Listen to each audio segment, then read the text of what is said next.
And welcome to another episode of GamerHeads. My name is Roger, aka Rogue Leader 76, and with me as always are my co-host Blue, aka Writer's View, and my co-host Mike, aka Pezman Mike, and my co-host Christian, aka Fulgan. Welcome to the show. We will be covering our E3 predictions for 2019, talking about what we think might happen and what we're excited to see, and also threw in a question of what we hope doesn't happen at E3. So we'll talk about that. We also have some gaming news around some games that are coming out and some other items that were released prior to E3. So we'll be talking about that. And then we also have your listener feedback. We also have a review of SteamWorld Quest and as I said, our E3 predictions. But before we get into all that, I do have an icebreaker. So I picked this icebreaker out because I feel like this is like an E3, like I always get excited around E3, but I feel like more and more people are excited about E3 this year than maybe previous years. I don't know. Maybe it's just the feel. I don't know. It's Gamer Christmas. Yeah, it is. It is. It truly is. So I wanted to ask the question, how have video games impacted your life? And I guess I'll start it off. I would say the way video games have impacted my life, I feel like I've gotten, well, I mean, certainly I've become friends with a lot more people because of video games. You three, and then also the gaming community as well. So I feel like I have a lot more close friends because of video games than than in real life. No, I mean, no, but I mean, I feel like it's cool because it's a community that I get to like dive into that, you know, I mean, these are conversations I just don't have with just people all the time, like in my daily work. So that's one thing I really appreciate. Mm-hmm. Yeah, that's pretty deep, man. But I'll agree. You know, like by being into video games as a kid and going into the whole, I'm going to use air quotes for myself, video game journalism, has, really helped me meet a lot of really cool people. I once got hit in the head with an Xbox controller, so that impacted me pretty hard. Oh, that's an impact, yeah. Mike's taking it literally. Yeah. The dent is still there. It's growing up playing the old systems and I really feel like the eras that I grew up through was perfect for being a gamer, starting off with the Intellivision and the Atari and just seeing as everything evolved over the years was really awesome to see as it happened. Sorry, Christian. No, I'm taking. And but I've also met some really awesome people. I had a sit down and I chatted with Brian Cullen, the creator of Rampage. I'm going to be at the end of the month. I'm going to go to an event that has the creator of Qbert there, so I'm going to go chat with him. Cool. So it's just impact. Another impact. Video games almost forced me to fail out of college. Oh. One video game in particular, GoldenEye. Oh, yeah. Yeah. I think that took a lot of victims actually from college. Yeah. I've heard a lot of World of Warcraft Yeah. victims are out there too. Yes. Yeah. That's true. So many ways that I've been impacted by games. Nice. What about you, Christian? How have you been impacted by video games? There's probably two primary ones. One being that video games are an excellent use of escapism for me. There's just like no similar feeling of euphoric bliss I get from just sitting there and playing a game for hours on end. I could just, do that for the rest of my life probably, which is weird because I have people ask me, are you still going to be playing video games like 5 years from now? And I'm like, yeah, I think so. And then they look at me like, is that? I don't know. It's weird. There's still people who, are like discriminate based on the video games you play. Like, who are these people your age or older? Mostly older, but there have been some younger people too. Okay. There was one lady I worked with, and she overheard me talking about video games to someone else, and she was like, "Wait, you play video games?" And I was like, "Yeah, I play video games." And she was like, "Oh."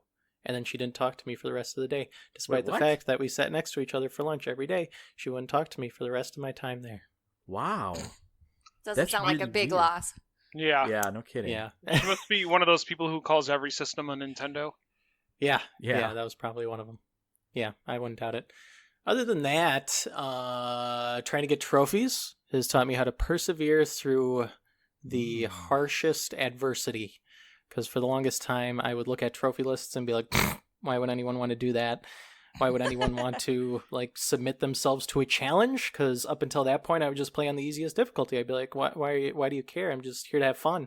But it's also, I have a lot of fun overcoming challenges because that can be fun too. Yeah. It's funny that you said about the, people giving you weird looks that you're going to be playing video games and, as you get older. So, well, two things. One, growing up, I feel like now video games are more accepted, but obviously you've run into where people kind of look at you funny. But, growing up where like not every kid played video games and a lot of kids kind of scoffed at playing video games. Like, oh, that's, like that's not very cool or whatever. Like, I feel like that was one thing that like I grew up with, like that stigma. But the second thing is like, this surprised me. This was probably about a year ago. And somebody was streaming one of the new Pokemon games, and I think it was Sun and Moon at the time, and I was watching it, and somebody tweeted or put in that chat in the chat room said, something about like how old is too old playing Pokemon, and he was like, well, I'm 19, but God forbid if you find me playing Pokemon when I'm in my 20s or late 20s and early 30s, those are just losers. I was like, what? I don't know. I just think that was so weird because I enjoy playing Pokemon. So I don't know. He thought there was you would be weirdo if you're on the bus playing Pokemon in your 30s, and I'm like, oh boy, I'm in my 40s, man. What does that make me? Too cool for school? That's funny. What about you, Blue? I don't know. I don't know how to answer this question. It's probably a combination of everything that you guys have said. It's been interesting to grow up with the Nintendo and the Super Nintendo and see how things have evolved and changed, and then you become that person who says, well, back in my day, and you make all the young people roll their eyes. But like you guys, I was teased as a kid for playing games. Like, everybody kind of played games casually, but then they're like, oh, you're serious about it? And so then, I don't know, then it's some nice karma, I think, that social media has allowed us to find like-minded people with games. Because if they were always out there, it's just, we're all spread apart. Yeah. And now we can connect. So, Blue, did you go to a small school? I did. And like, was it hard growing up being a girl that played video games? No harder than anything else, I guess. Okay. Well, I didn't. I don't know if because I got teased by the popular kids for playing video games, and a lot of the popular kids were like popular girls, and I was just wondering if being a girl, if it made that even harder playing video games. I wouldn't say so. I went to a very snooty private school, and so the girls there and many of the guys, they were just going to be ruthless about whatever they could, and so the games were better or worse than anything else they were being mean about, I guess. Oh, that's sad. I don't know. But I don't know. I just find it interesting, and like this is the other funny thing that I find myself falling a trap into when I hear like kids, like the popular kids, like, well, I don't know if they're popular, but they seem like the cool kids now, right? And they're like, oh, we play these video games, or they talk about comic books, and they're like, oh, like, I love Spider-Man, blah, blah, blah. And I'm like, really? Like, I don't think you can say these things, because I went through hell, like getting picked on and stuff like that, and now it's cool to like these things. Like, I was liking these things before it was cool, so back off, If it makes you feel any better, Roger, I don't think people ever change. So Yeah, that's even true. if it was cool to like Spider-Man, they'd have made fun of you for something else Yeah, that's true. because that's how That's a good people point. are. I got a quick story to tell. When my friend and I, our high school was freshman through senior. Some schools like don't start high school until, like here in Stevens Point, it doesn't start until you're a sophomore, which is weird to me. But you go from middle school, from 8th grade to a freshman to the high school, and my friend and I, we would bring our plastic lunch boxes. His was Garfield and mine was Transformers. That And was we brought- brave. and we That got- was very brave. I know- Garfield well, in I did- particular. I know. And boy, did we got picked on for that badly. And now I mean, you look at kids now and they're like, "Oh, look at this! I got a retro lunch pail. It's Transformers, GI Joe. Like I'm cool." And I'm like, "No, like you don't have you don't have the right to call yourself cool with that." You haven't earned that lunchbox. Exactly. So, Now Roger's a gatekeeper. yeah, exactly. Roger's going to school just to bully those kids. Oh, it's funny. I don't know. Like, another real quick one. Like, my wife went to school for theater, and in the theater department in college, like all of them would wear like John Deere hats and John Deere t-shirts, and then a blazer over the top of that, and they're like, "Look at me!" Have they I'm ever unique." seen a tractor in their life? No. Okay. That's the whole thing. Like, Oh, okay. they've never seen a tractor. They've never like experienced farm life whatsoever. And I'm like, really? But they thought they were so unique. But if you get a bunch of theater people together, they're not very unique. They all look the same.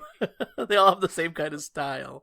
But if you put one of them into like a history class, oh, look at me. I'm unique. I'm cool. I'm hip. And I'm like, dude, I was wearing that stuff when it wasn't hip and cool, so back off. Anyway, listeners, let us know how video games have impacted your life. You can send us a message. You can send us a tweet at GamerHeadsPC. You can send us an email at info@gamerheadspodcast.com. You can go to our Facebook page, and that's facebook.com/GamerHeadsPodcast. Or you can go to our website, and that's GamerHeadsPodcast.com, and leave us a message there as well. All right, let's move on to the news. I have a couple items here, and then I know that you all have items that you'd like to share as well. So the very first news I'll start this off with, this comes from Nintendo Life, and Christian, you'll be happy to hear this. Mm-hmm. Dream Daddy is coming to the Switch later this year. Heck yeah. It'll run beautifully, I'm sure. Yeah. Wait. What?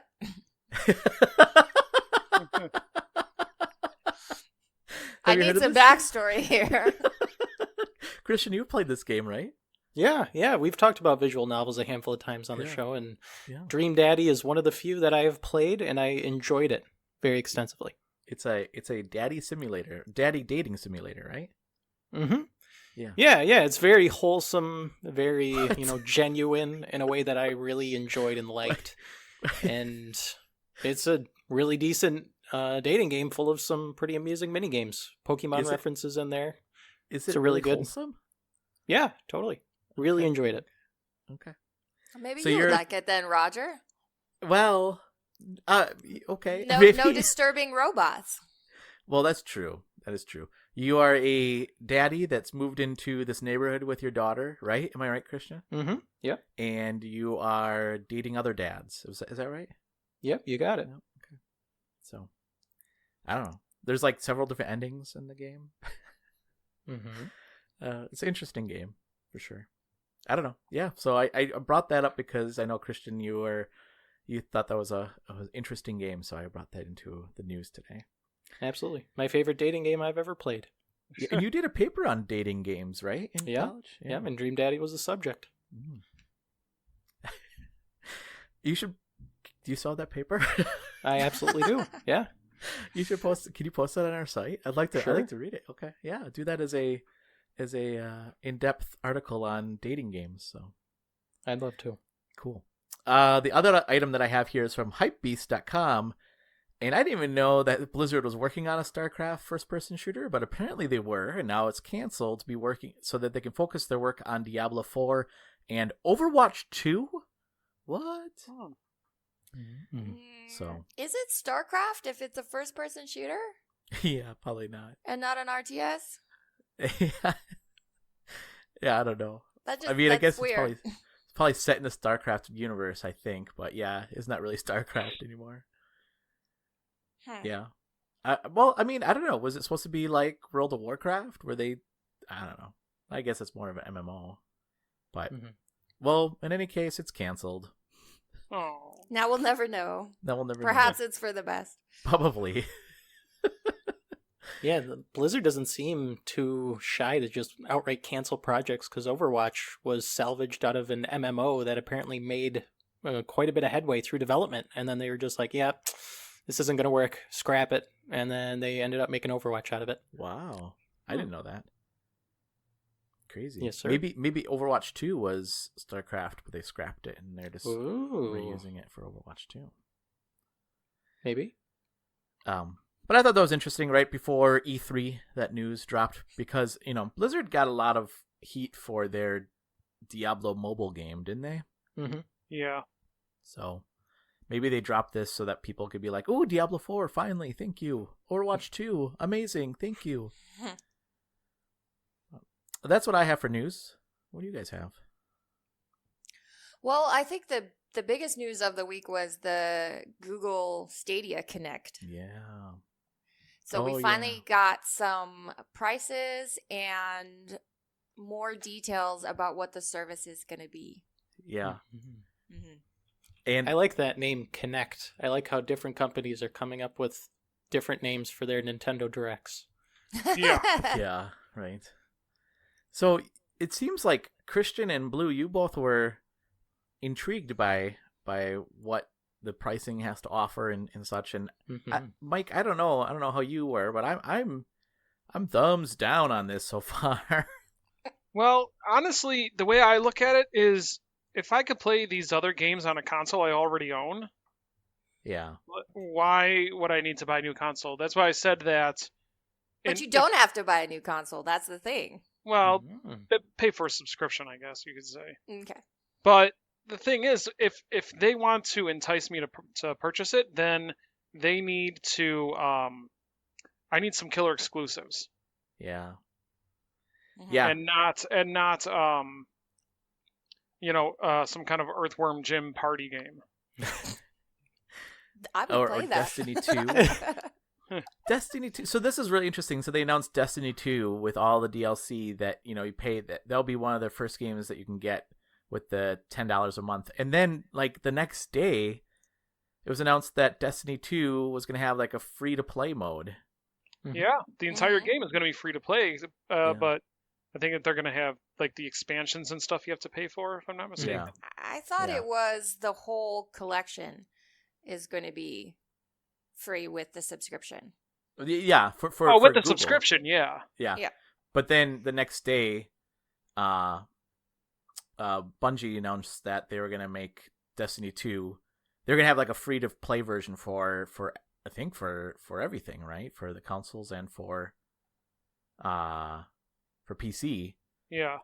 You still have to buy the DLC, but you could play the base game for free. And there was going to be some additional missions in their free to play one that was not available in the in the purchased version. So, and I was like, well, that's really interesting because I mean, like, I feel like Google was like, hey, like, you can play Destiny 2 and you get all the DLC, and then Bungie's like, well, yeah, and we're gonna make Destiny 2 available to everybody, regardless if you own Google's Stadia or not. And I'm like, oh boy, that's interesting. Well, I think the thing is that if someone doesn't have a console, they want to play Destiny 2 at 60 frames per second, which they can't do on a console by spending $250, $300.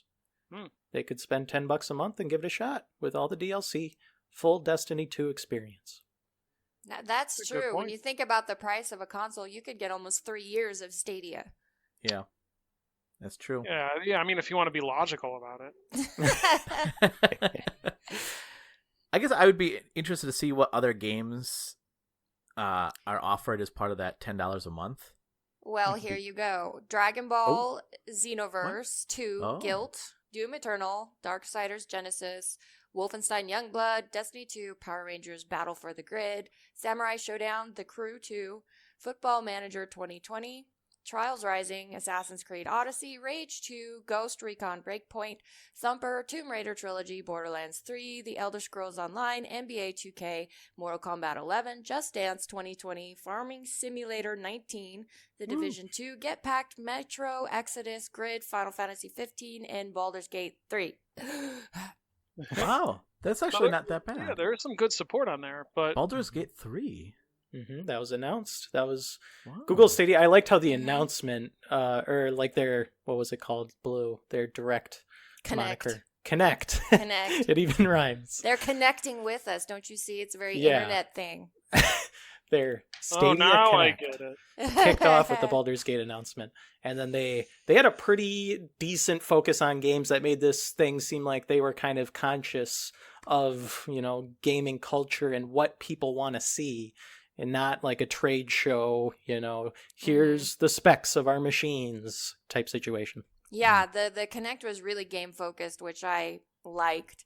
And Guilt is one definitely that I am going to be trying. It looks very Little Nightmares.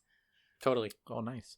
So, and these games are part of the subscription. This is not games that you get the subscription and then you can buy on top of that. According to the lootgaming.com, that's the list so far.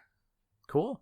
Well, that's actually a pretty good list to kick it off. And I think they said you can buy the Founders Pack for $129, right? Yes, it's the Founders Edition for $129. Includes 3 months of Stadia Pro, a Founders Badge, a Buddy Pass, and then a first come Stadia name. Yeah, I mean, and then there's also you don't have to pay any subscription. You can just Buy use the it, game. but you buy the games, yeah. Yeah. Yep. And you can use whatever control you already have. You don't have to buy their $70 Stadia controller. Can I Yes. use my Nintendo Switch controller? That's what they You can said. hook it up to a PC. Wow. Crazy. Yeah, Well, so I mean, for $10 a month, as long as they're not locking you into a contract, if you can come and go as you want, I don't see any reason why you wouldn't just keep an eye on the game list and say, there's one I want to play. I'll hop on for a month. I'll play it, and then maybe I'll let it go. And, why not? Totally. Yeah. $10 is cheaper than the purchase price of most games. Yeah, that's true. Yeah, and it's funny because what was GameStop's? GameStop was going to do this whole. Oh yeah, I was so excited about that too. Me too. It was That like was a good setup, $10 a and they- month. Yeah, it's like Right? $10 a month, and any pre-owned game you can rent, and you could take out one at a time, and you return it, and then when you return it, obviously you get another pre-owned game, and at the end of your 6-month subscription, the last game you have, you get to keep. Yeah. Oh. That was a really, really good setup. I was really excited about that, and then. Seriously, 2 days before they were going to do it, they stopped. They canceled. Nah, wait a second. Yeah, think they were saying their infrastructure wasn't Yeah. prepared Yeah. for the system, which is silly. I don't know why they got that far, Yeah. got that close to deploying it and being like, oh no, we can't handle this. Yeah. Some employees saying, how are we going to ring this up on the registers? Uh-oh. Oh, yeah. Oh, whoopsie. Poor GameStop is in a lot of trouble right now, though. Yeah. I they know. are. There's another piece of news there, too. Yeah. Did you see this, Mike? Their stocks dropped by 25% or something like that? Yep, and just when I cashed in a bunch of my rewards points at work for some GameStop gift cards, too. Oh. Oof. I'm holding on to them until the Xbox system or the PS5. I'm hoping come on, GameStop, just stay in business for another 2 years. Yeah. That's all I have. And they said that they can't find a buyer, right? So they're not going to sell now. Yeah. So, jeez. Anything else? Yes, I have something real quick. Ukulele and the Impossible Lair. Oh. So when I was doing the Controller Thors podcast, we had one of our end of year awards was called the No Man's Sky Award of Shattered Dreams, and the original Ukulele won that award the year it came out. I was so excited about that game, and I pre-ordered it and everything. and I played it, and I seriously probably lasted about 4 or 5 hours before I'm like, Okay, I'm just not having fun with this. I need some backstory on this one too. What is there to be excited about a ukulele game that you would pre-order it and expect it to be good? So, as a huge fan of Banjo-Kazooie and hearing that a lot of the developers behind Banjo-Kazooie were working on this, and plus I haven't played a collectathon game in a long time, so that's what those three things were made that pretty exciting for me. I see. So it's not just Guitar Hero with a ukulele. Right. Okay. Although now that you mention it, now I want one of those games. Does this new game look any better, Mike? You know what? I'm excited about it, and that's probably Looks a like problem. It's a Donkey 2D Kong game. Country Yeah, throwback. it's a 2D game.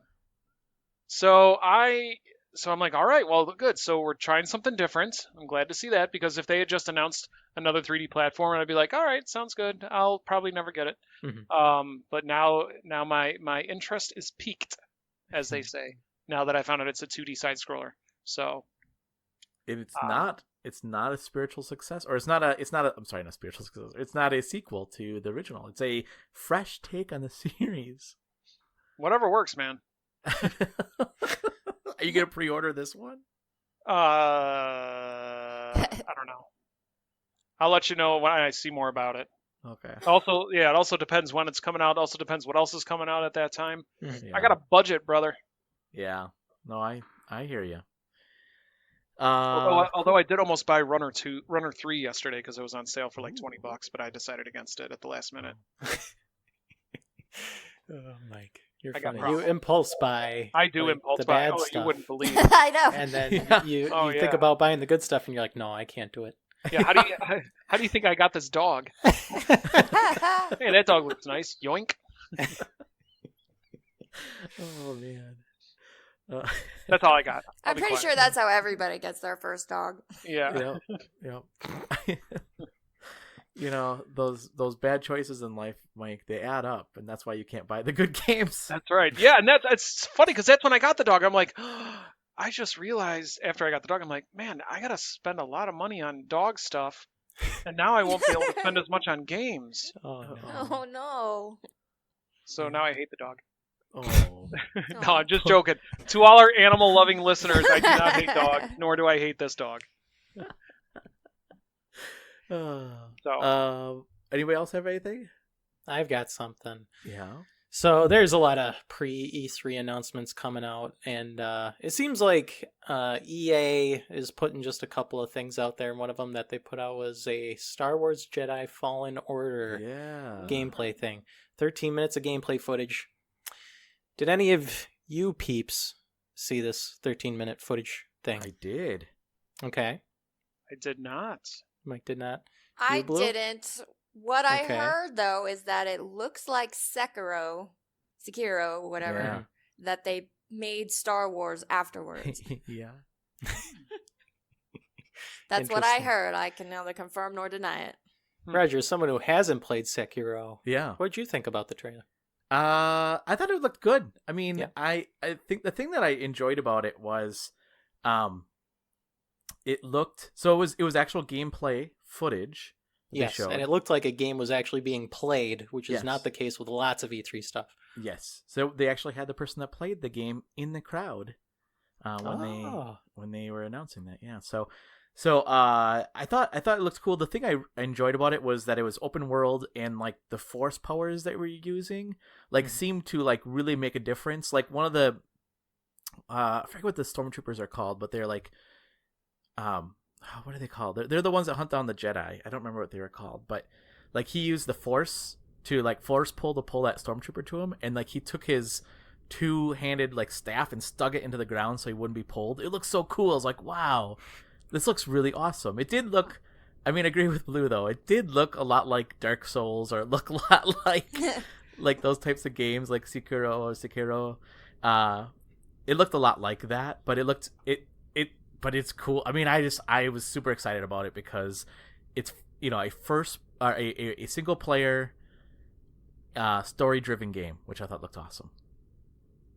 Yeah, so like that's interesting because we got like 2 single-player Star Wars games canceled on us since, with like 1313, and then that other game that the Visceral Games was working on just got canceled. So I was very optimistic when Respawn said that they were working on a Star Wars thing, because like the opportunity to establish a new and fresh series out of the Star Wars IP is like exceedingly rare, especially in this video game landscape where all we've seen recently are 2 Battlefront games. Yeah. So I wanted to see something fresh and new, and I wanted them to really come at me with something that I hadn't seen before in Star Wars. And the first trailer they put out, the first story trailer they put out, had me worried that this was going to be kind of like a Force Unleashed situation, very similar to that. And it turns out it is quite a bit similar to the Force Unleashed, which has me disappointed. It's different in gameplay, but the Force Unleashed is like the original God of War, like 2003, 4 God of War, whatever year that came out. And this looks like 2018 God of War. So the gameplay is a lot slower, and it feels like it seems like it's moving too slow almost, which I don't really like very much. And like the environments were very barren in a way that felt kind of off-putting to me. But I mean, that's what a video game looks like, I suppose. But still, it was kind of like eerie how empty things were, and how there was just like a bad guy at the end of the hallway. So he walks up to the hallway, and then he stabs the hallway guy with his lightsaber, and then he goes through the door at the end. And so I was kind of disappointed that this is just going to be like a Metroidvania-y thing in the vein of the Tomb Raider trilogy or God of War 2018. I really wanted to see something new, fresh out of Star Wars, but I'm sure the game will end up being fine. The music's fantastic, but I was a little disappointed. You can always count on Star Wars to have fantastic music. Yeah, you can. And the way that they handle, like, the music was almost playing for the entirety of the 13 minutes of gameplay they showed, and it all fit very well, and it was all really excellent stuff. Sounded like John Williams. Yeah. Is it John Williams? Does anybody know? I don't know. I don't know either. It's definitely sounded like it was, so. And it's interesting because this is a Respawn game, right? Like, Respawn made this, and then they also, like, that same day they also had like something about the Apex Legends like new season and stuff like that that's dropping. And like, I don't know, I mean, I think more people were excited about the Star Wars game than the Apex Legend. Yeah, totally. But you know, it's funny that you say that, Christian, because when I was watching this watching the gameplay, my first thought was, oh, this kind of looks like Force Unleashed. Yeah. I wonder what Christian's gonna think. Yeah. Yeah, I was so excited for Force Unleashed before that came out. Like, I was like 12 years old, and I was sitting there watching videos of a dude showing a physics demo where he was throwing R2-D2s at pieces of wood and how they dynamically deformed as to where he threw the R2-D2 and which planks were stronger than other ones. And I would just watch that for hours and hours and being like, I can't wait for this video game to come out. Yeah. And then it came out, and I played through it like 3 times and tried to convince myself it was good. But I just couldn't do it. Oh. I've been burned once before. Yeah. Yeah, I guess we'll have to see. That comes out on the 15th of November, right? Yeah, it's coming out pretty soon, so I mean, it's good that we saw this much gameplay out of it. It's the same day as the Pokemon Sword and Shield, I think, actually. Do you think there's much overlap between those two audiences? Probably not. Probably not. No, because nobody over the age of 26 plays Pokemon Blue. Yeah. You know what I think? I think when you grow up being teased for playing games, then why stop? They're gonna keep teasing you, so you may as well keep playing. Yeah, exactly. Anything else from anybody? Nope. All right, then let's move on to listener feedback. And listeners, we always love to hear from you. You can always give us feedback. Christian, how can people send us an email? You can send us an email at info@gamerheadspodcast.com. And how can they send us a tweet? At GamerHeadsPC. And how about on Facebook? Facebook.com/GamerHeadsPodcast. And what is our website? GamerHeadsPodcast.com. Nice. All right, so last week we asked the questions, what are some good video game baby names for my baby? And That didn't cause any problems. no. Oh, come on now. It was one person Yeah, without a that's true. sense of humor who took it That's way true. too seriously. I Everybody will else say- had a good time. I will say that one person that took it way too seriously, I don't know if they were like talking to you or talking to me. Like, I don't know if they thought I gave them one answer to say it's just for fun.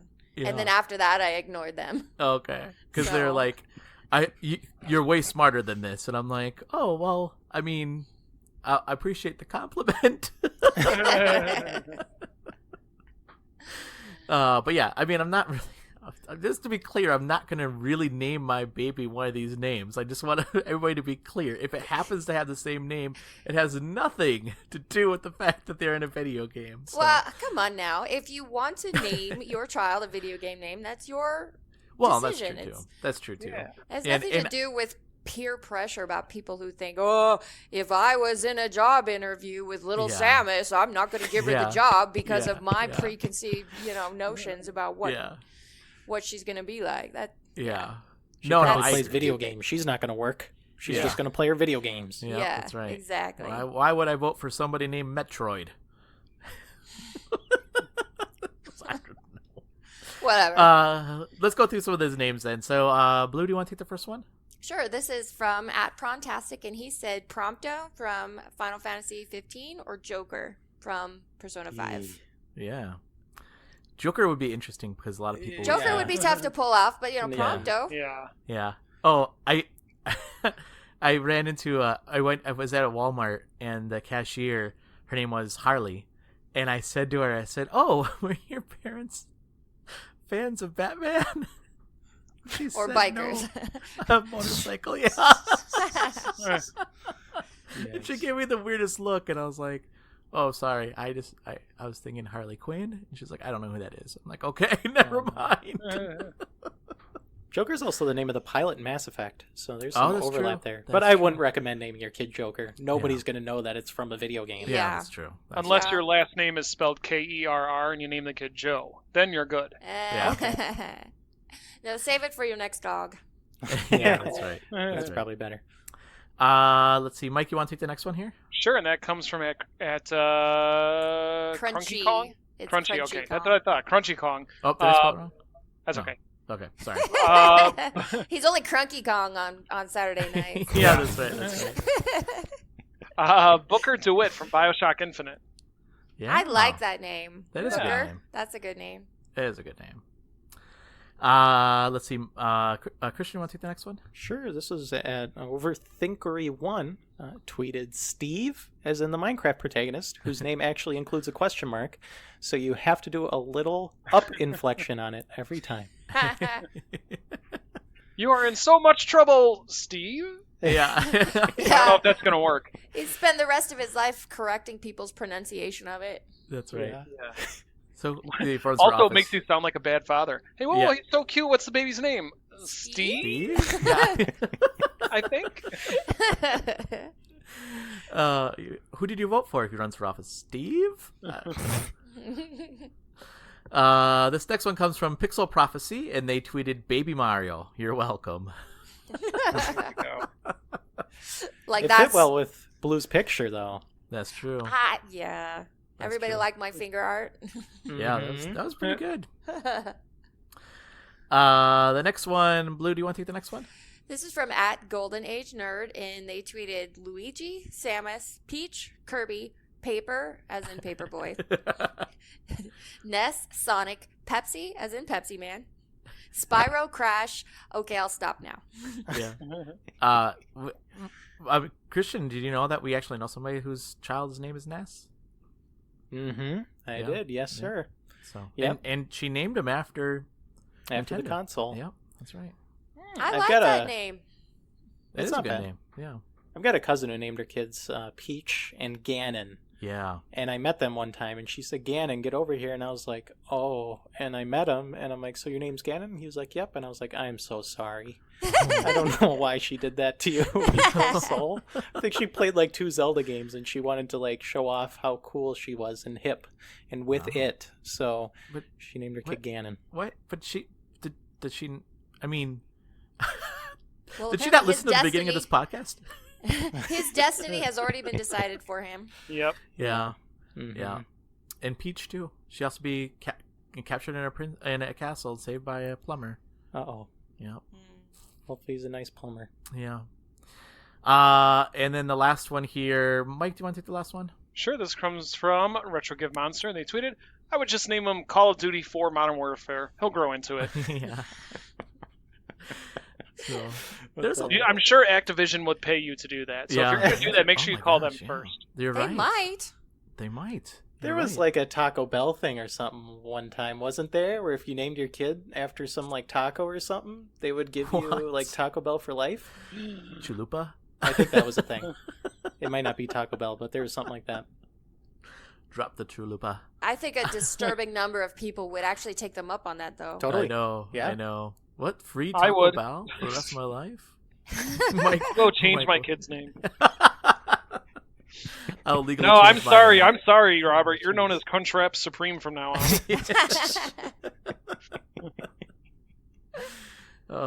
But there was a lot of good names, and I appreciate everybody, all the feedback and the good humor with it. So that was a lot of fun. All right, let's move on to our push select review section. And Christian, you reviewed in record time, mind you, SteamWorld Quest. I did. I reviewed SteamWorld Quest, just finished playing through it. It is the next entry in the SteamWorld franchise. A couple weeks ago, I talked about playing SteamWorld Dig, and that game and SteamWorld Quest could like not be further apart from each other, which is what I absolutely love about the SteamWorld franchise. It is amazing. We need more stuff like this in video games.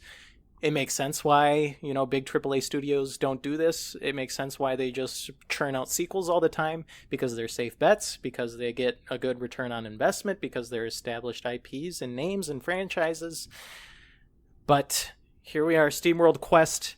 It is a turn-based card RPG.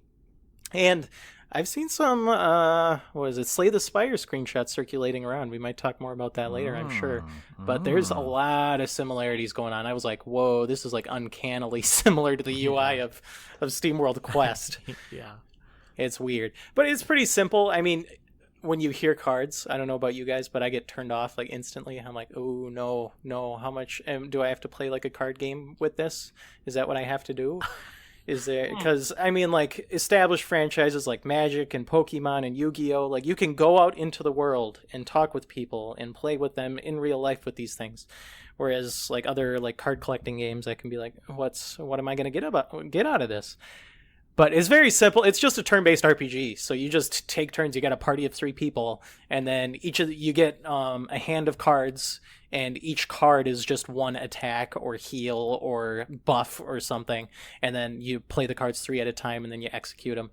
And then the enemy does their attacks back, and those are manifested in cards. So you do have to build a deck. You have to have each character has their own deck, and so they can only have like 8 cards at a time, so you need to like choose which cards you want and everything like that. And the systems get deep. There's a lot going on here. There's a lot of nuance. There's a lot of minutia that you can just drown yourself in with SteamWorld Quest, but it introduces it all to you at a very nice pace. Doesn't drown you in it. They'll throw a little thing at you in one battle, and they'll let you stew over that for a little bit. And they'll throw in another little thing, and then you can think about that for a little while in your next couple battles. Really good. Any questions so far? No. I mean, I agree. I mean, because I did play Slay, because you haven't played Slay the Spire yet, right? No, I have not. Okay. So there is a lot of similarities between the two, but I think that one thing that you pointed out that I think Slay the Spire doesn't do is the whole introing. If I could talk today. Introducing you to like the card mechanics and new cards and such. Oh, really? It just drops you in there, huh? Yeah, you just get dropped in there, and I mean, it's not complicated, but it's like, oh, that's what I should be thinking, and that's what I should be doing. And there's some tutorial, don't get me wrong, but it's just I feel like there's a lot more. I don't want to say hand holding, but a lot more like mechanics explained in this one versus Slay the Spire, but or Sphere, Mm-hmm. Spire, you got it. Yeah. But no, I mean, I agree with you. I think that it's the two are very similar. In fact, I think you get 3 cards in this game, and I think you get like in the beginning you get 3 energy pieces that you can use in the other game. Weird. So yeah, it's very similar. That's weird. So the SteamWorld Quest, it was funny when I was playing through it. It gave me like PTSD flashbacks to some of the worst games that I reviewed for GamerHeads. One of those being Moonfall Ultimate, the first game I reviewed for the site, for the podcast, and the more recent Lost King's Lullaby. Oh, I was getting flashbacks to those because in between the card battles, you're walking in these like square rooms, and you go from room to room, and there's enemies out in the world, and then you run into them, and then you start the battle. Like, that is just like Lost King's Lullaby. That is a lot like Moonfall Ultimate. And I was like, oh no, square rooms, I'm doomed. I thought the same thing actually when I did you? Yeah, I was thinking the same thing. I was like, oh my gosh, this is so much like. What was it? The Lost King's Lullaby. I was like, oh, that's right. Yeah. Just looking at that, I was like, oh my gosh, it's the same thing. Yeah, but this game does, they figured out how to do it. You can have rectangular rooms. That is okay. I mean, it's a little lazy, but it's okay because what SteamWorld Quest does is it has fun fights and it has colorful characters. Yeah. Characters are also great. They're very quippy. They've got back and forth all the time. They have like specific character archetypes. So your main party that you start out with is like this lady robot, the main one, who's like a go-getter and just wants to get stuff done with. They want to go save the world now. And then you've got the voice of reason lady robot with the glasses, and she's like, I don't think we should be doing that right now. And then you've got the big old like dork robot who's like, hey, can we get this done with so I can go home now? I just want to go home. It's great. There's a lot of great conversations, a lot of great interactions with characters, and they're all very vibrant and different. Like when you hear robots, like the first thing I think of is just like square head, square body, like tubular arms and legs. But they just like run wild with these robot designs. Like none of them look the same. They're all very colorful, and then like their personalities are embodied in how they're shaped. Great stuff. Great character design. Yeah, and the other thing that I liked about, I mean, because each character is kind of like a class, right? So the first woman, the first robot that you have she's like the warrior class, and you have a wizard class, and you have a healer class. So like they all have their own like class type, and then their cards kind of play along with that as well, obviously. Totally. Yeah, absolutely. For problems I had with it, the character interactions and stuff are all great, but the plot itself, there isn't really much going on. There's bad guys, and so you fight a bunch of bad guys, and then you get to the end and you fight more bad guys. That's about all that's going on in that department. The character interactions kind of help, push you through the rest of it. And the backgrounds, like I said, everything's a rectangle environment, and the backgrounds are kind of static looking, a lot like those other games that I played. They're not very vibrant like the characters are, and so that can like kind of be grating, and the game kind of overstays its welcome as a result. I mean, this game takes like 12 hours to get through, which is, as far as I'm aware, a lot longer than any SteamWorld game to date. And like the plot not being very substantive doesn't make all of that 12 hours very exciting to do in like 3 sittings like I did. But if you're pacing yourself and just engaging with the combat gradually over the course of things, you can get a lot out of SteamWorld Quest if card collecting games are your thing. Yeah.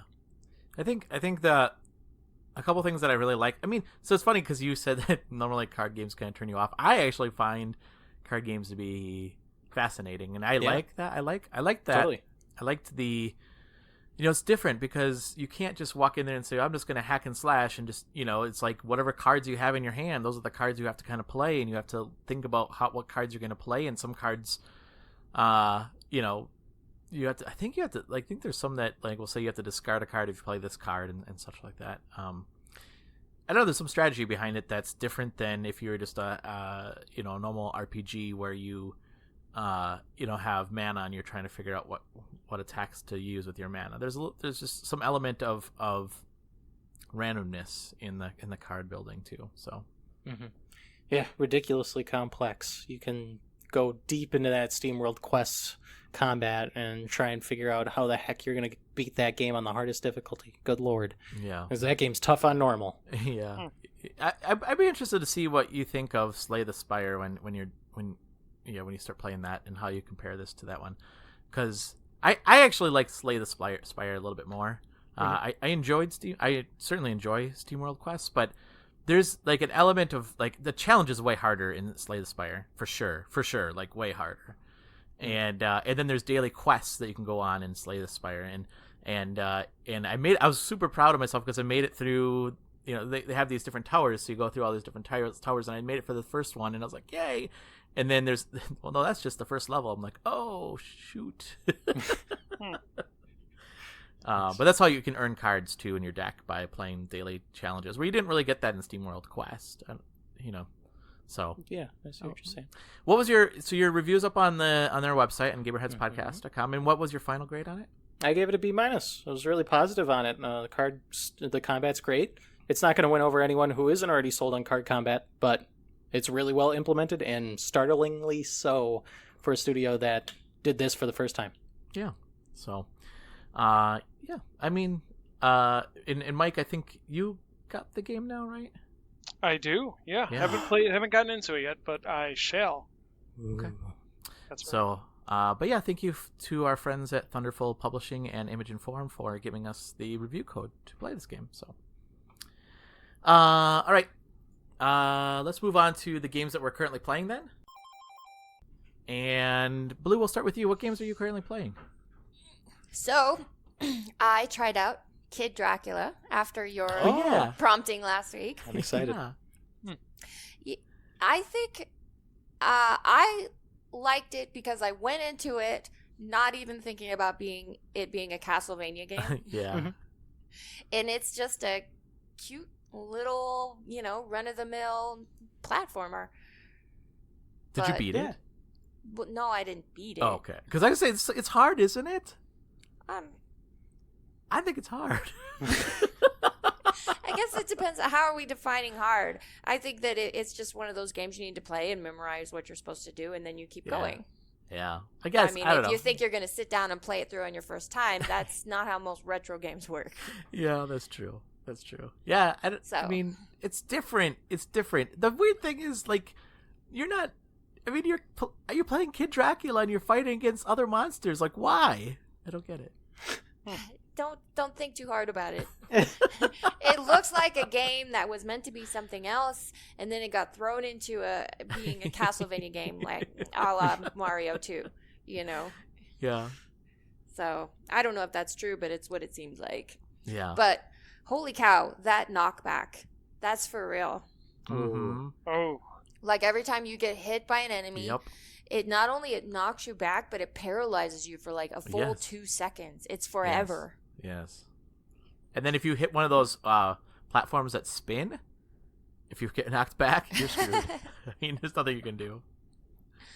That didn't happen to me, but I could see. Yeah. And so how far are you in that game? Just curious. Couple levels, I guess. Okay, you're further than me, so. I made it to the second level. I'm like, I don't know if I want to play this anymore. Well, paid for it, so. Yeah. So I played that, and then I've also played some more Sonic Team Racing. Yeah. Mm-hmm. So the thing about Sonic Team Racing that I think works against it is that there are no great equalizers like in the way Mario Kart has. Like the blue shell or the lightning or the bullet bill. So it kind of... That's funny. There's items. There's a blue shell equivalent item. Is there? Yeah, it shoots like a bunch of rock spires up at the person first. And I have never seen it once. Really? Okay. Really? I gotcha. I thought that it was like a track-specific environment thing until I like got far enough behind on one race, and then I was like, wait, this is an item? And it sucks because, well, it's kind of a smart item because it just like makes a bunch of rock pillars spawn in front of the person in first. And so if you're in first, you just have to like pray to the RNG gods because sometimes you'll get a good pattern and you can just get through it fine. But sometimes you'll just like slam into like 4 of the things before you can finally get through. And then you'll go from first to like 8th. And there's a bullet bill equivalent where you just, pop it and then you go zooming up and slamming anyone that's in your way. And there's a lightning equivalent that'll it'll stun. It's actually lightning. And it'll stun anyone and spin them out if they're not on your team. Oh. Well, it could be that, I mean, most of the time if I get hit, I have no idea what hit me. Like, I have literally no idea what hit me. Yeah. I feel like the items in this game, they lack the distinguishing characteristics of the Mario Kart games. They all just kind of seem the same, and you get hit by something, and I don't know what it was, but, you know, whatever. I think the icons and what like the items actually are, they missed the boat on that one, because they're like wisps, which are like these weird creatures that all look the same. They're like weird amorphous blobs, and then they have a couple of eyes on them. And so like it's never clear what exactly one of them does, and some of them have very similar colors, and so you don't really know what those two do, and you kind of have to guess until you just memorize it. It's dumb. Like that Mario Kart designs are iconic. You can instantly recognize those ones. Yeah. So, no, I've never seen the rock one before. That's weird, but Yeah, I keep your suppose eye I out. could have gotten it and fired it off and never Just not known. never seen it. Yeah, Yeah. totally. But yeah, so the thing I feel like, because in Mario Kart, you can be behind and have a chance to catch up and win. And in this game, I feel like as soon as you get behind, you're just done. Because you're just going to get the brunt of the rest of the pack's items, and you're never going to be able to get to the front of the race unless you start there. I see. But that's my experience anyway. Do you think that? I mean, do you feel that the AI it is rubber bandy in this game? Because that's what I've heard other people say. Is that true? That could be it. Yeah. But Did you beat your husband now? no, not yet. Okay. No, not yet. But the other annoying thing is that when you unlock the parts for the cars, and then you can go in the garage and you can set up the car, but then if you switch players, it resets to the stock What? every time. Oh, really? Oh, no. That's super annoying Yeah, that is to annoying. have to go in and redo it every time from the pre-race screen. That's annoying. And do those vehicle parts, do they actually make a difference? Like I think they do in Mario Kart, right? Yeah, they do. Do they make a difference in your kart in this one as well? I think some of them do. I think if you get the legendary parts, they do. But There's like the stats similar to Mario Kart. It'll be like handling, top speed, Yeah. acceleration, and then as you select the different parts, it'll show on those bars Okay. how your stats are changing. Yeah, but with every single part, if one stat goes up, another one goes down. Yes. Oh. Yes. So the net cumulative effect of it all is you feel like, I don't feel like I got anything out of that. Yeah. yeah. You know? That's funny. So, I mean, it's still fun. It's just now that I've spent more time with it, I'm starting to get these little annoying things that are coming up. Wow. Did you open some loot boxes to get those parts, Blue? Yes, we have opened loot boxes, and Heck yeah. you know, I don't know if it's coincidence or what. They all seem to be for Sonic's car. Yeah, I noticed that too. Yeah, mine started out with Sonic's car, and I don't know if it was because I was just playing a lot with Sonic at the beginning of the campaign or what. But yeah, I noticed that too. See, that's why I maintain that my husband keeps doing better than me, is because he insists on using Sonic, and Sonic has all the legendary parts so far. Yeah, that But seems I'm unfair. just putting it out there. But we did try some of the team racing. Oh yeah. And I like that. That's fun. But it, like you were saying, it's a little bit weird when you're playing it with the AIs, because like you'll be coming up and the track will fork, right? One side will go left, one side will go right. And so then I follow the one that's laying down the yellow track and they go left, say. Oh no. So I'll follow them, and then suddenly the yellow track disappears because the one who went on the other side, the game thinks they got ahead. Oh, yeah, so yeah, now yeah. they're Oh, laying yeah. down the yellow track, but the other two of us are on the other side. So it's like, well, all right then.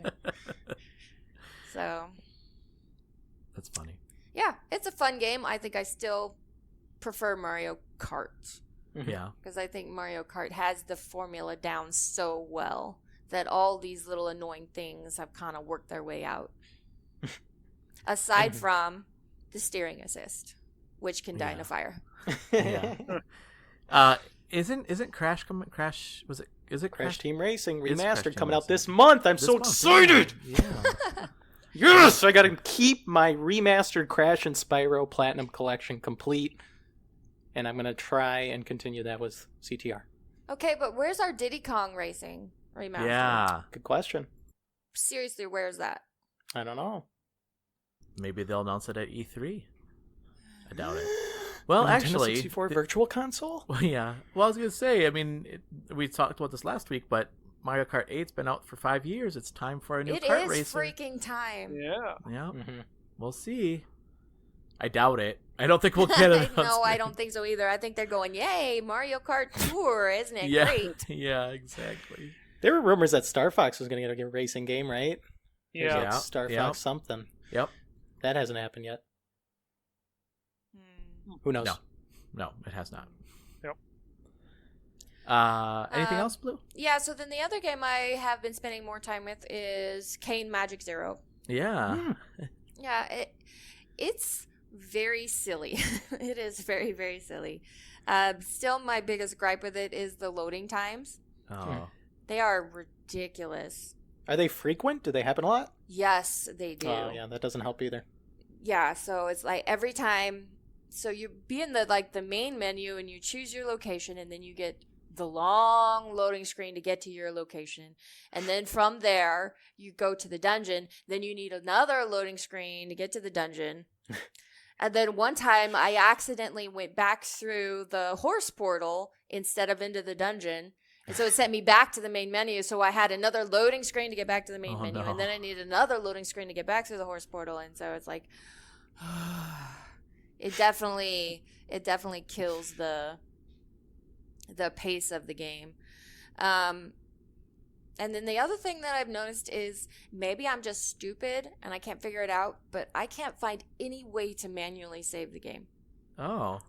How often does it autosave? I have no idea. Oh, no. I have no That's idea. not good. No. I mean, last night I had to quit, and I decided I'd go into a dungeon, and I went through the loading screen and got in the dungeon, and then I quit. And it was after I'd made a lot of progress, too. Oh no. And the game's like, I tell the game, their quit button says enough. So I said I'd had enough. And the game says, are you sure you're going to lose all your map progress? And I'm like, I don't know. So I assumed that because had just walked into a brand new dungeon that it should save right there and I should not lose anything. Yeah. You would think, but Yeah. I don't know for sure. Oh no. So Oh. That's not good. no, that's not good. How's the mechanics though? I mean, like, is it like the traditional leveling up your characters, or how do they handle that? How do they? It's handle an progression? RPG, so you as you play through, you acquire belief points, Oh. and then you can spend those belief points to level up stats as you choose. You've got a skill tree, and the magic is real in the game, of course, but the two schools of magical thought are either candy genesis, where magic comes from sugar, or it's dogmancy, where magic comes from dogs. And so when you unlock that belief system, you're meant to choose which one you want to focus on and build up your skills that way. And I think one has more mana on one side, and then one has more, I don't know, all I saw was on the sugar genesis side was that it made your actions faster. And so I was like, I'm having that. Yes, please. So that's the way I went. Because when you're fighting enemies, where I'm at right now is like, I'll swing my sword, pause, swing, pause, swing. You know, it's like, come on! Whack them to death. Yeah. Why are you so slow? Yeah.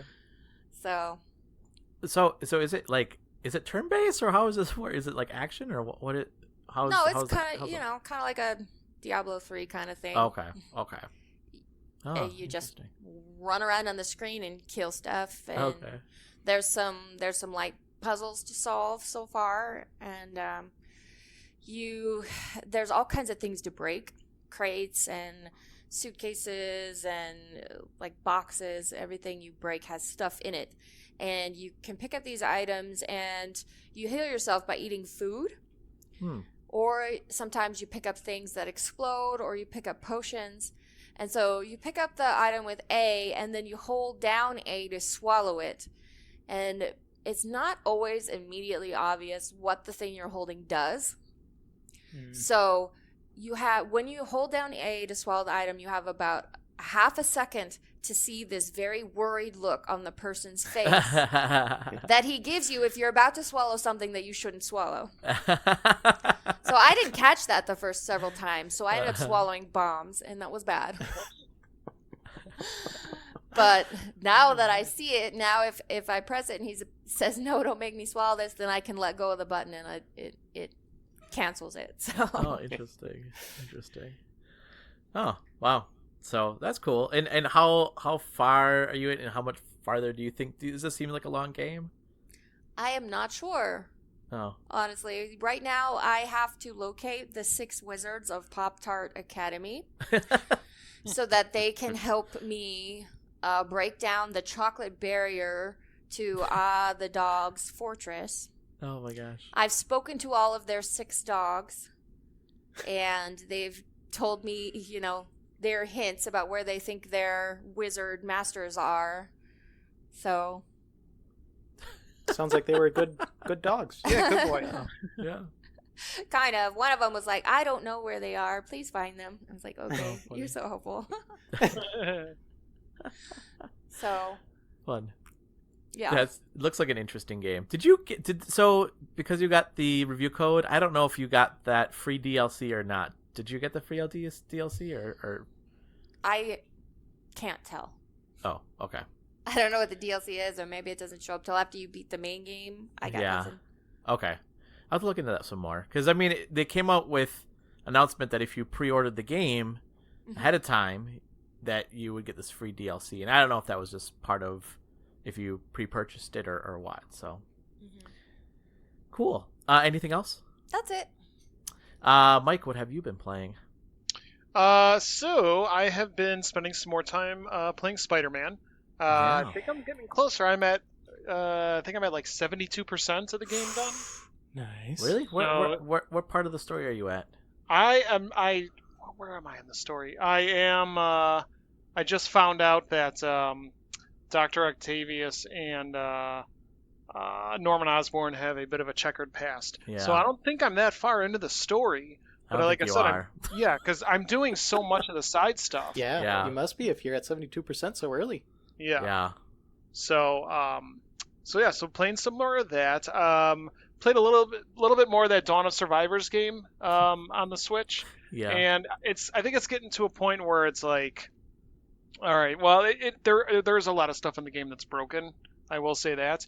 But for some of the stuff that you have to craft, it is really, really hard to find the correct materials.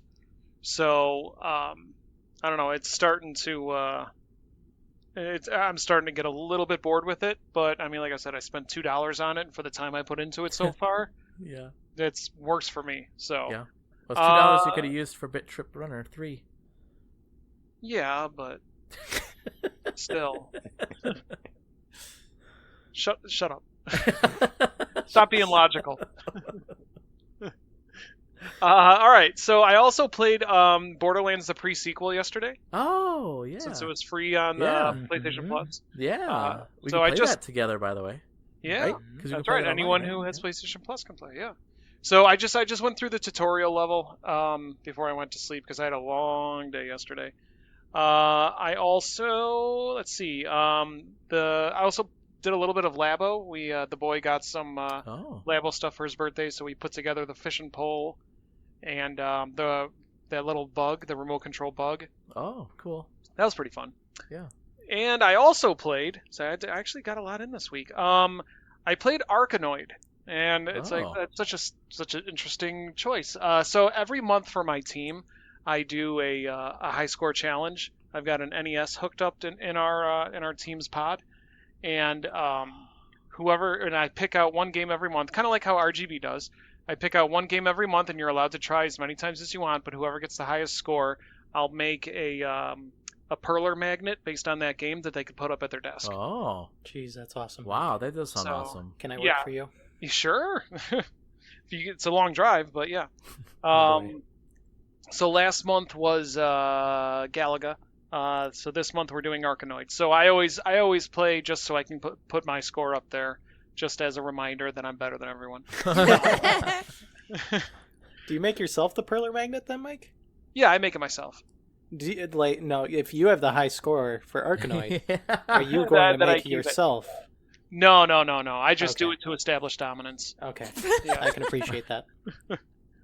So yeah, so I played some Arkanoid, and then finally Blue inspired me, and since I don't have Cook Serve Delicious, I busted out the DS and I played some Cake Mania. Oh wow! Ah, I love Cake Mania. Yes, it's so much fun. I easily put 2 hours into it before I even knew what I was doing. Wow. Mm-hmm.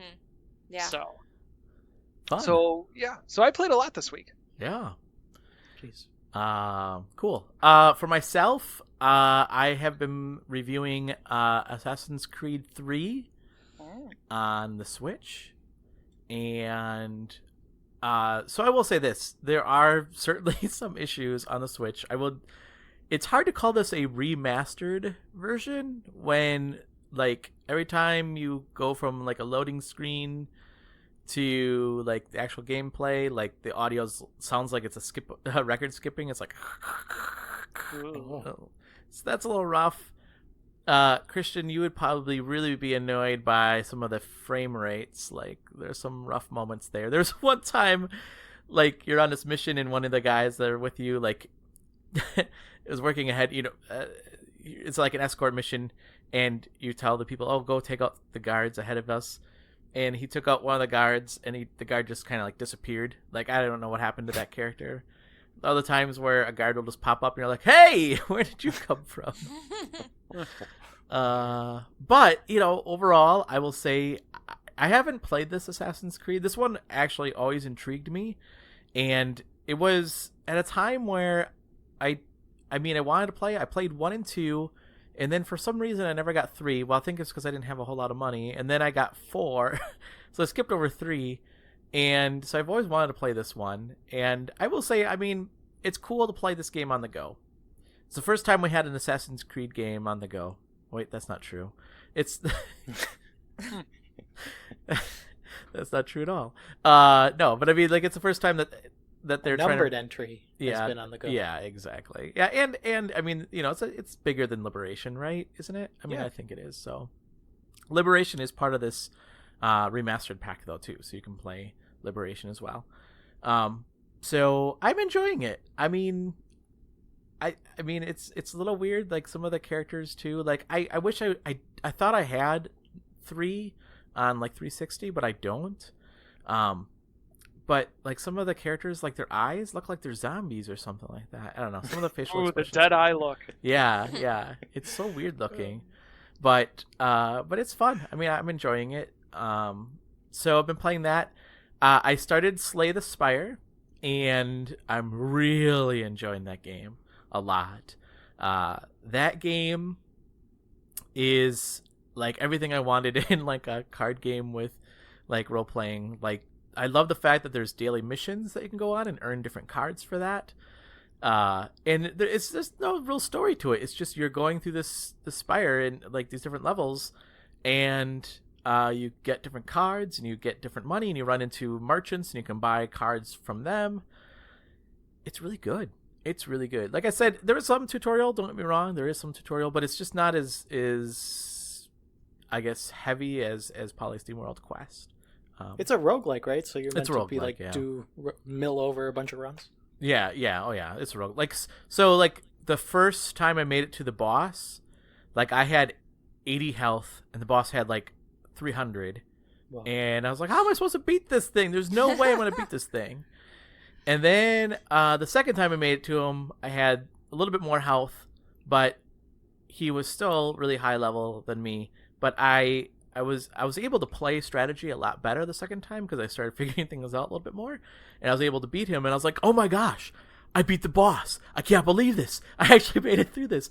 And they're like, "That was level 1. Now you can go through level 2." I'm like, "Oh no, there's a lot to this game." But it's good. It's good. It's a good game. And I don't feel like any of the runs took real long either. So it wasn't that's what I liked about Dead Cells, and that's what I like about this game is that each run I feel like I've accomplished something, and then I'm able to take back something and like get new cards and start building up my deck even more. So yeah, I really like that. And then the final game I'm playing for review is Kododama, The Seven Mysteries of Fujisawa. I told you I'd take it, man. I told you I'd take one for the team. I know. So I was playing it, and I was messaging Mike when I was playing it.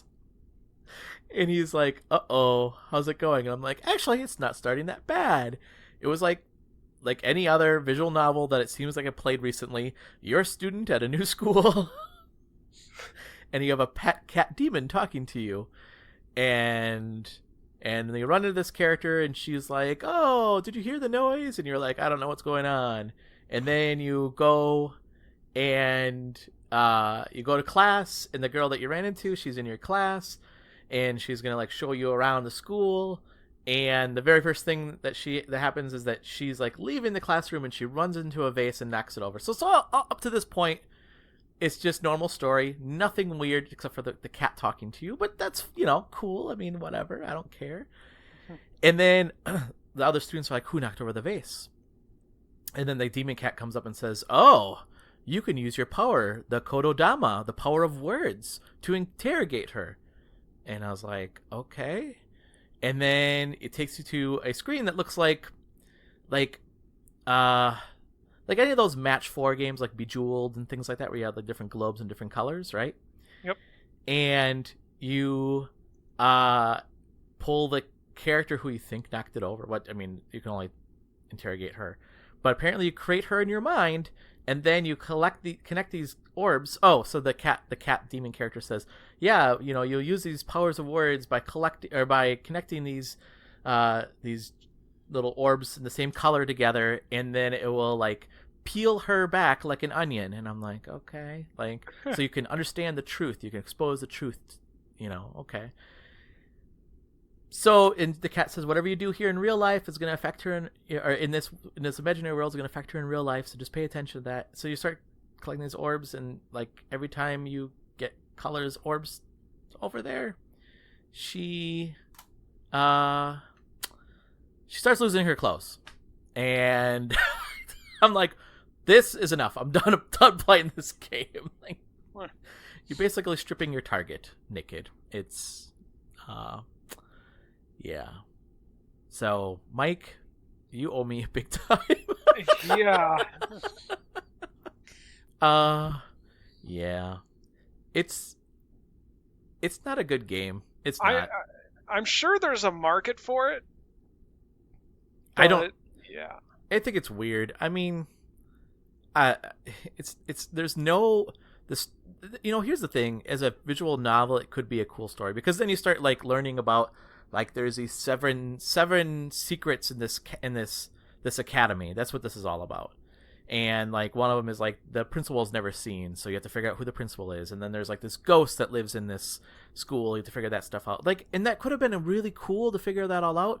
But then they incorporate this really silly, stupid mechanic about even the mini games themselves. It's the same thing over and over again. You're just connecting these orbs, and stripping down your targets to uncover the truth from them. It's like, what is this? Is not even that fun. It's not fun at all. Like, there's no element of progress. It reminds me of like those bar arcade games. You know what I'm talking about? I gotcha. Yeah, that's what it is. So yeah, I'm so You could just hear the uncomfortableness. I think maybe Roger shouldn't review any more visual novels. I know. Well, but like I played Arcade Spirits. That can't I like handle that, them, I think. Yeah, I don't know. I just anyway, so this game I'm reviewing, so Are you going to finish it so you can review it? I'm really struggling with it. I'm not gonna lie. It's really, it's hard. It's hard to play this game. So I will do my best to, like, it's like eating liver, man. I'd rather eat liver. Objective reviews. Yeah, I know. I'm trying, Blue. I really am. I mean, it's hard yeah, to be objective. If you can do Jesus fighting Santa, Yeah, you're stronger than this, Roger. you can do this. I don't know. I feel like Jesus fighting Santa. I mean, I didn't feel awful about myself, at least. Terribly awful. That's just like your personal interpretation of it. Jesus versus Santa would make many people feel awful. That's true. That's true. At least that was more intriguing. I suppose. There's a lot of stuff that I could talk about Jesus fighting Santa. Like, there's very little I can talk about this game.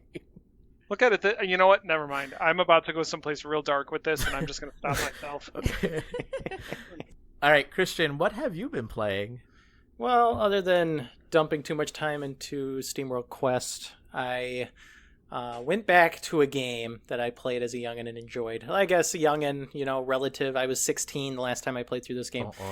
And last year I played through Burnout Paradise, right? And I was like, this is wonderful. I would really enjoy going back to some games that I loved, from a handful of years ago. So I played through Arkham Asylum in like a day, loved it. Went back to Cuphead, loved it. We are like firing on all cylinders as far as revisiting old favorites is concerned. Oh, this is foreshadowing. This is foreshadowing right here.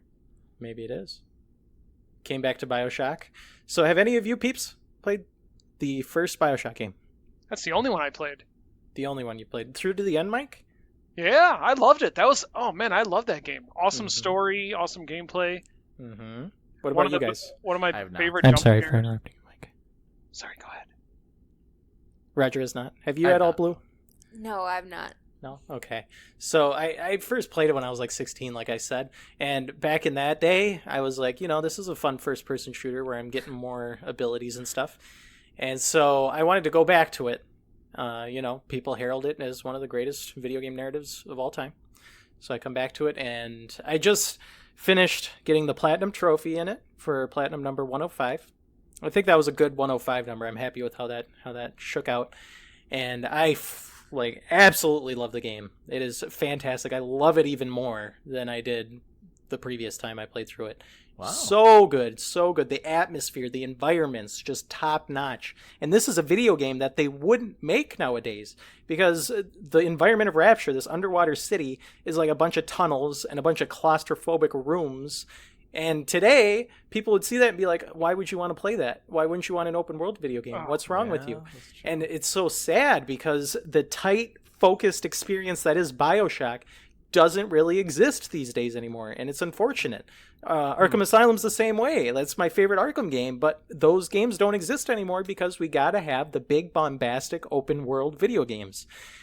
BioShock doesn't do that. They can very carefully choreograph their story, filter feed you the plot and little plot points at opportune moments. You get time to bask in the setting, really find little details. The world is just full of stuff because of how small it is, and that makes it feel like people actually live there instead of this barren open world where you're running across grass for 3 miles.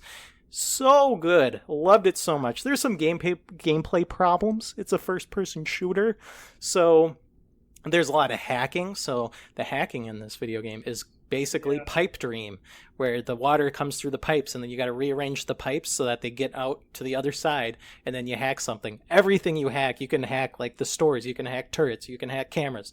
Everything you hack is the same water minigame, and you're going to play it over and over.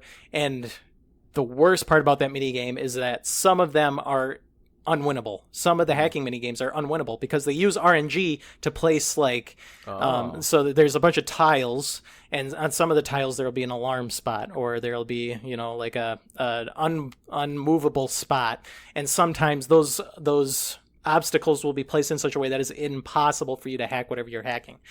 Not good. That's baffling to me. I don't know why they would do that. That was a bad design decision. And some of the first-person shooting stuff isn't, as well tightly balanced as it could be. I played through on the hardest difficulty for the trophies, and the hardest difficulty was clearly not how this game was meant to be played. There's only really, there's a crossbow weapon. As soon as I got the crossbow weapon, everything died in one hit. There was no reason for me to use any other weapons anymore because all of them just did chip damage against these people when I could just one-shot them with crossbow. Didn't make sense. It only made sense for me to invest in my crossbow, and everything else became largely irrelevant, including the powers. But overall, I loved this most recent playthrough, and so far, it's been like a perfect record as far as revisiting old favorites is concerned. So I'm considering finding the next one. I don't know what it'll be, but boy, BioShock 1 really is one of the best games ever made. Wow. You're really, now you're making me want to play it again. Like, It's I was really good. while you were talking, I was just kind of reflecting on when I played it, 2008 was when it came out, I think. Somewhere around there. That sounds right. But just remembering and just like thinking like, oh, I remember my encounter with the dentist. When that big steam pipe burst and then you turn around and Yeah. and that scared the hell out of me. And then that whole part where you're doing the bidding of that theater guy to get like the statues. Man, it was just like. And it was probably the only game that I played where it started off as a survival horror game. Like, I was really scared, but by the time it was finished, I felt like my character was super confident and able to just blast through enemies like you wouldn't believe. It was Totally. like you really gained that empowerment by the end of the game. It was so good. Now I want to play it. Now I want to go pick that up. Wow. I would highly recommend it, Mike. I enjoyed revisiting it these 7 years later. Wow. It's great. It's great. One of the best twists in any medium ever. I mean, it's fantastic. It's meta. It's, poignant. It's telegraphed. It makes sense. It's, emotionally impactful. It has a bearing on the rest of the narrative and the overall universe. So good. If you managed to not have the BioShock twist spoiled for you, I would highly recommend playing it as soon as you can so that you don't have it spoiled. Yeah. Would you kindly not spoil anything? Please don't. So that's funny because I really thought that the foreshadowing was going to be like you went back and played this and you're like, it's not that good. But no. I'm glad to hear that. Fantastic. Cool. Liked it even more. What else have you been playing?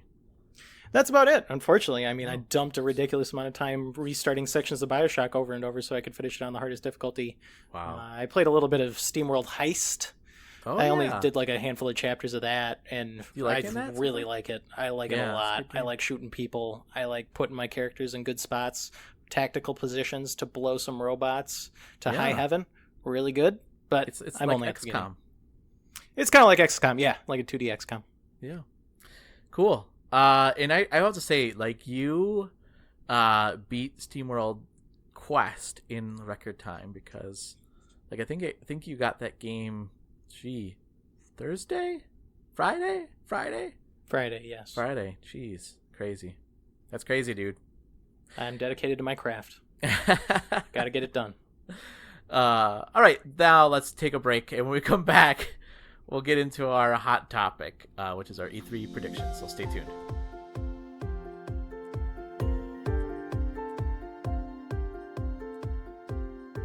And welcome back to GamerHeads. This week we'll be talking about our E3 predictions for 2019. Ooh. So things that we're excited to hear, things that we think are going to happen, things we're excited about, things that we are cautious about as well. Hopefully, like things that we hope won't happen. Because I got a couple thoughts on that. So who would like to start us off? What are some things that you're excited for E3 this year? I guess I'll go first. What I'm excited. I'm most excited for Microsoft's press conference, which happened T-minus 1 hour and 50 minutes. Yeah. And I'm really excited to see what they show off on their next system, if anything. I'm excited to see some information on Battletoads. Ooh, they did announce that last E3, and it's been all quiet since. Huh? Yeah. So I'm very excited for that. And of course, also very excited for Animal Crossing. Oh. Yeah, hopefully that they have some actual footage of Animal Crossing. Oh, that's right. I keep forgetting that they actually announced that. Yeah. Dang. I'm excited. Cool. What about you, Blue? What are things that you're excited for?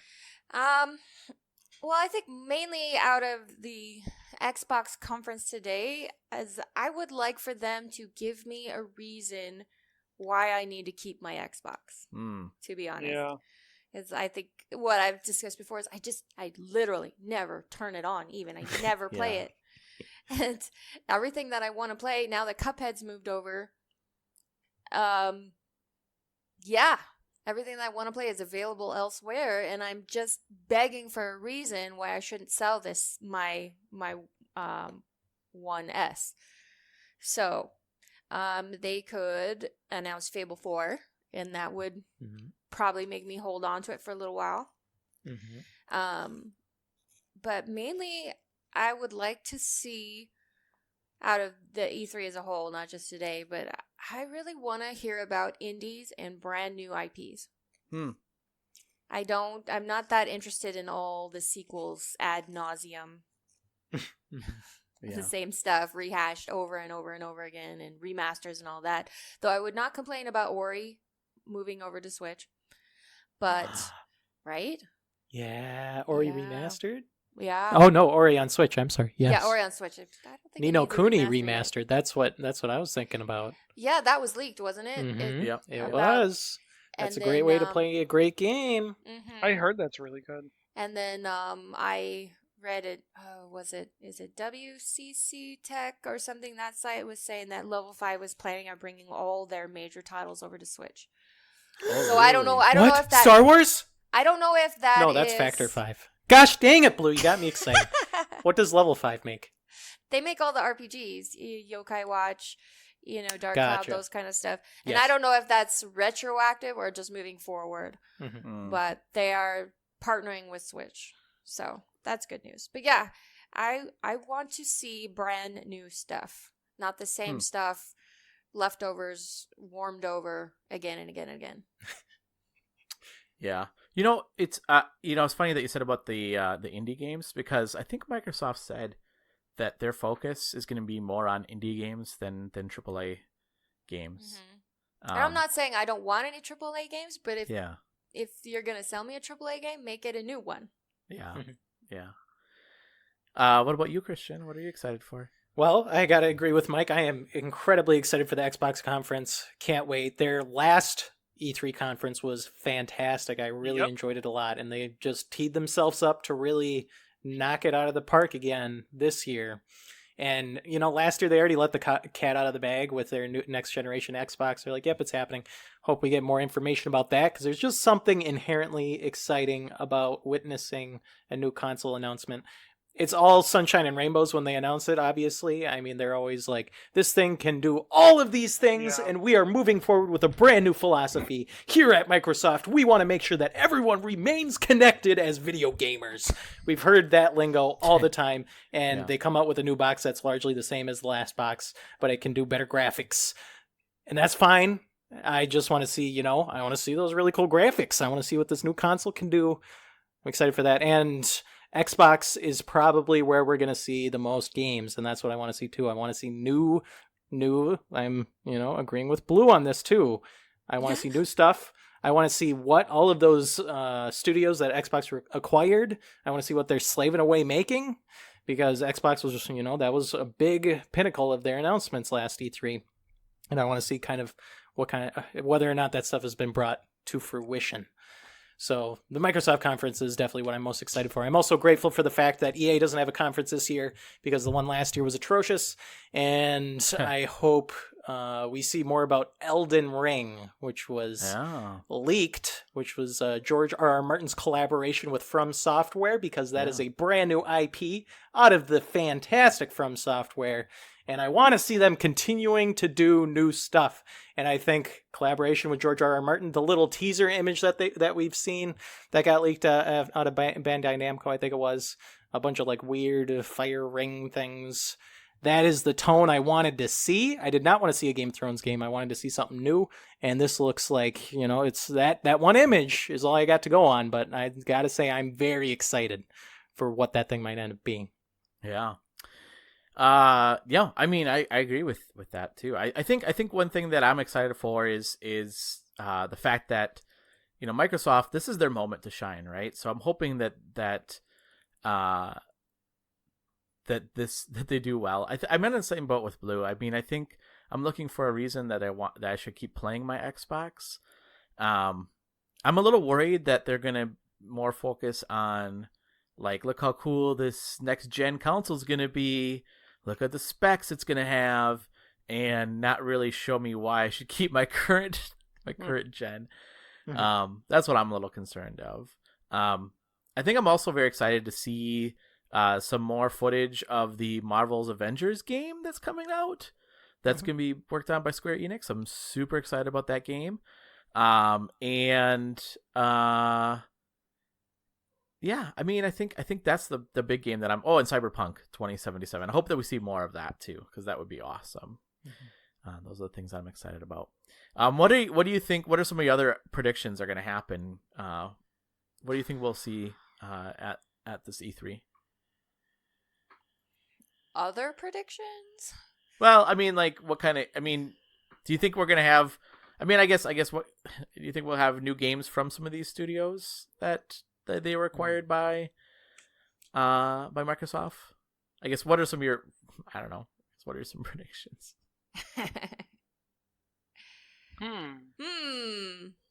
Well, I was going to say, actually, when you first asked us this, like earlier in the week, I'm like, yeah, you know what? I'm sure they're going to show off some kind of Sonic and Mario at the Olympics game. Oh yeah. But then they announced it. I'm like, well, there goes that. Yeah. Now I can't sound original. That's gonna be tough. I don't know if Sony's gonna have a whole lot to show. I think they're just gonna do like what they did and Sony's just show. Sony's not gonna show anything. Sony's not. They're Gonna not doing a. No, aren't they doing a like a direct? Or are they just skipping that completely? I thought they were skipping it completely. I could be wrong, but I thought they're done. I thought this year at least they said we're not. That's why I think this is Microsoft's big year, is that they don't really have the competition from PlayStation. From Sony. Well, I know that I really want to get something good out of Nintendo's their show as a non-Animal Crossing player. I'm hoping that they have something for me as well, and it's not just a giant Animal Crossing fest and everybody else can just, take a nap. Do you like Luigi's Mansion? I have never played a Luigi's Mansion. Oh, I know. Really? I don't know how I missed him. I just did. But okay. I am looking forward to trying Luigi's Mansion 3. I didn't even play Luigi's Mansion game until about 3 years ago. So, oh wow. And I was very pleasantly surprised. I was like, why did I wait so long to play this? Yeah, I don't know. I don't know why I waited so long either, but would you be excited if they showed more about Metroid Prime 4 on this? Yeah, I would, a Metroid Prime trilogy remaster would be cool. I know I said I don't want the leftovers, rewarmed, but that would be cool because we know that the Prime 4 is going to be forever away. So yeah. While we're waiting for that, it would be okay if we got the trilogy remaster or something like that. But do you think that? Go ahead. Sorry. No, I didn't mean to cut you off. Oh, I was just gonna say, yeah, just something besides an Animal Crossing show. Yeah, I mean, we might see some more, like maybe a second Mario versus Rabbids or Mario and Rabbids Kingdom battles. Ooh, maybe. That'd be cool. It's possible, yeah. I have an out of left field prediction. I have a feeling that we might get some kind of Mario RPG announcement, whether it's a Mario and Luigi game or a Paper Mario game. But I'm thinking we might get something like that. That would that'd be cool. Yeah, that would be awesome. Yeah. We'll probably see more of the remake of the Link's. What was it, Link's Awakening? Right? Yep. Yeah. Mm-hmm. Oh, I'm sure they'll give us a lot more info on that. And maybe that whole Best Buy rumor will turn out to be true, and it'll be a double pack. Yeah, that'd be cool. Like the remake of Link to the Past and Link's Awakening all rolled into one. Yeah. And I think that we'll see more from some of the game studios. I'm hoping that, since Microsoft, said that they last year they acquired 14 studios or something like that. It was crazy. Mm-hmm. Large amount. I'm hoping that we see like games from those this year actually. Like I think Ninja Theory said that they're going to have a game coming out. They did? Did they say they're going to have some footage of something? Well, there's some leak footage of a game called Bleeding Edge. So hopefully, I want to see this. Hellblade is fantastic. I want to see what they're up to next. Yeah, hopefully we'll be able to see that. Yeah, I mean, and then there's this game that Ubisoft is coming out with. It's called Roller Champions, which it looks like roller derby game. That looks kind of cool. Mm-hmm. And like I think I'm in the same boat with Blue, is that I'd love to see a new Fable game come to the Xbox as well. Hopefully. Yeah, they did just require the Forza Horizon devs, whatever they were called, and there was rumors that they were making a Fable reboot sequel thing. Yeah, so maybe we'll see that announced at the E3 thing. Yeah, the only thing I'm worried about is that we got showed a lot last year at E3 that still isn't out yet, so I feel like we're gonna have a lot more footage of stuff that was just kind of like announced last year, like more Dying Light 2, more Beyond Good and Evil 2, more Doom 2, more Control by Remedy, a lot of repeat. But what I want is surprises. I want new stuff. I want to be like, oh my gosh, that's amazing. Yeah, exactly. Like if you're talking about what we don't want to see, what I don't want to see is the exact same presentation as last year. Yeah. Because we're no closer to having any of those titles released. Yeah. I mean, or we see like the same footage from last year, like oh yeah, we've seen this already. Come on, show us something new. Or it's new footage, but it's just it's just footage. Yeah, exactly. Like so, some of the games that I think they said that are going to be there, like FIFA 20, like, I don't know. Like, I'm not that excited about that. Yeah. Who cares? I'm sorry. All the people that are soccer fans, great. But it's like, well, it's the same thing with, like, I think they announced that they're going to have, like, new Madden stuff there, too. I'm like, okay, great. Like, those are things I don't really care about because it's the same stuff every year. I don't care. I want to see something brand new. I want to see new IPs. I want to see something new. Not this same stuff over and over again. You know what I want to see? What? A shadow drop of the Cuphead DLC. Oh. Ooh, I love shadow drops. Yes. Oh, I would love you forever if that was the case, Mike. Well, I have no stake in whether or not better that's make it happen now, Mike. Yeah, I know. There's a lot of pressure on me now. Yeah, so yeah. Any other thoughts? Any other predictions? Anything that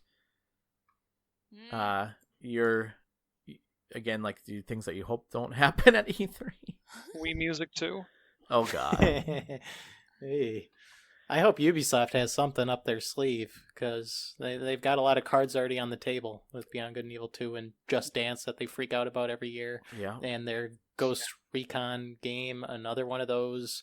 The Stadia trailer for Ghost Recon was way up its own butt in a way that I wasn't very interested in. So I hope they've got something up their sleeve at Ubisoft. Up their sleeve and not up their butt. Beautiful, Blue. There we go. Beautiful. That's a visual. I'm more curious than looking forward to, but I want to see what this Intellivision system looks like. Oh. And your silence shows how excited you guys are. Yeah. But it's something new, Mike. I'm sorry, what new. now? Well, you know, retro is kind of new. Uh-huh. It's always new to somebody. Yeah. But yeah, no, I'm curious to see how that looks, what they've got planned for it. I'm excited for the new Watch Dogs game too. That looks kind of cool. So we thought, yeah. I enjoyed Watch Dogs too. I hope they keep going in that kind of wacky, zany direction. Yeah, I mean, I guess so. From what I heard of it, is that you are playing NPCs. Yeah, that's weird. Yeah. Hopefully, it's neat. Yeah. And then the other thing that I will say too is that Bethesda really needs a win. That's all I'm saying. They need a win really bad. Yeah. Oh, Mike, I picked up Fallout 76 for $16. Why? You could have used that $16 for Anything else? yeah. Yeah. For food for your children, That's Roger. like, Yeah, that's why like do you hate 4 your children? coffees right there. Mike, how much did you pay for your copy? So thanks for watching, everybody. Thanks for listening. But Mike paid didn't know better. You know Yeah. better. Yeah. $16 though. Come on, Mike. You and I can play that game together. Yeah, we could. In theory.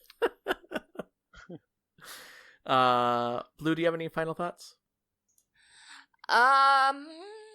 Just that I think it's going to be really hard to focus on work this week Yeah. and not have one eye constantly on YouTube. Yeah, exactly. Yeah. So, listeners, by the time you hear this, E3 will have kicked off. But I guess, what are your thoughts? We want to hear what you're excited for, or as the show goes on, what are some things that you've seen or that you're excited about, or things that you've seen that you're like, oh my gosh, can't believe they did that. So let us know. You can send us an email at info@GamerHeads.podcast. You can reach us on Twitter as well. It's GamerHeads Podcast, or GamerHeads PC. And you can leave messages there and let us know what you think. So, all right.